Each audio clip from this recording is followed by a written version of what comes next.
नमस्कार दोस्तों, आज हम जानेंगे कि मृत्यु के बाद आत्मा कैसे यमलोक अर्थात नरक लोक तक पहुंचती है और किस प्रकार उसे उसके कर्मों के अनुसार वहां सजा दी जाती है। गरुड़ पुराण के अनुसार मृत्यु के बाद आत्मा के साथ घटने वाली घटनाओं का विस्तार से वर्णन है।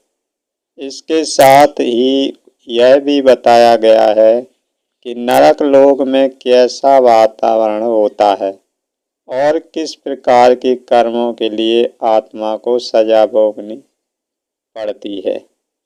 भगवान कृष्ण ने कहा है कि ब्रह्मांड का सबसे बड़ा सत्य यही है कि कोई भी जीव स्वयं को मरते हुए नहीं देख पाता है। मनुष्य दूसरों को मरते हुए देख सकता है, लेकिन वह इस सत्य को अधिक समय तक स्वीकार नहीं कर पाता।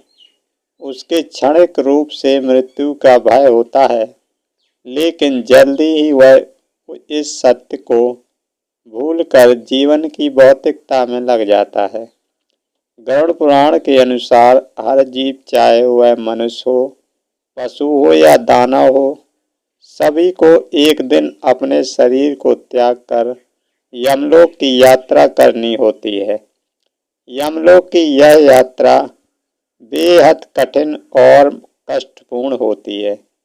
मृत्यु के समय यमदूत उस व्यक्ति के पास पहुंचते हैं और उसकी अंतिम सांस का इंतजार करते हैं। जैसे ही व्यक्ति वह अंतिम सांस टूटती है और आत्मा शरीर से बाहर निकलती है, यमदूत अपनी शक्ति से उस आत्मा को बांध लेते हैं और आकाश मार्ग से यमलोक की ओर ले जाते हैं।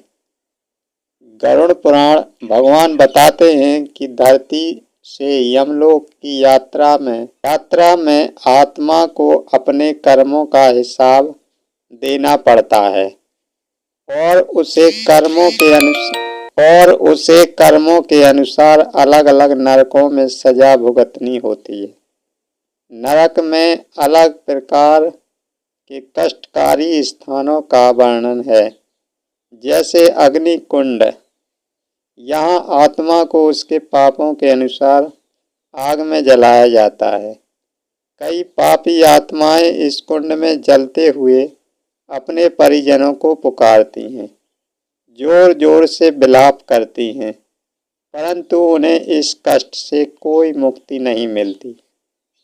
अगले प्रकार के नरक में ब्राह्मण जाते हैं, जिन्होंने मदिरा, पान, मांसाहार आदि पाप किए हैं।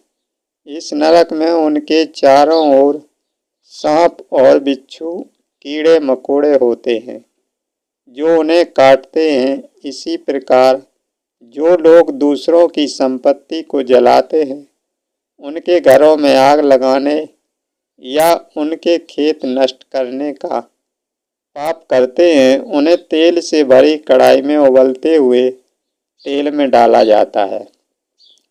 एक अन्य नरक में वे लोग जाते हैं जो अपने माता पिता को अपमान करते हैं।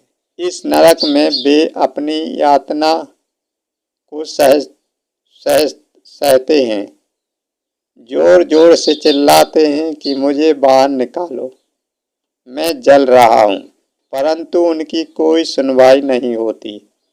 वहाँ यमदूत उन्हें बाहर नहीं निकलने देते और वे इसी तरह तड़पते रहते हैं। यह कहानियाँ महाभारत और गरुड़ पुराण जैसे पौराणिक ग्रंथों में से विस्तृत रूप से वर्णित है। इन कहानियों का उद्देश्य हमें यह समझाना है कि हमारे कर्मों का फल हमें अवश्य भोगना पड़ता है।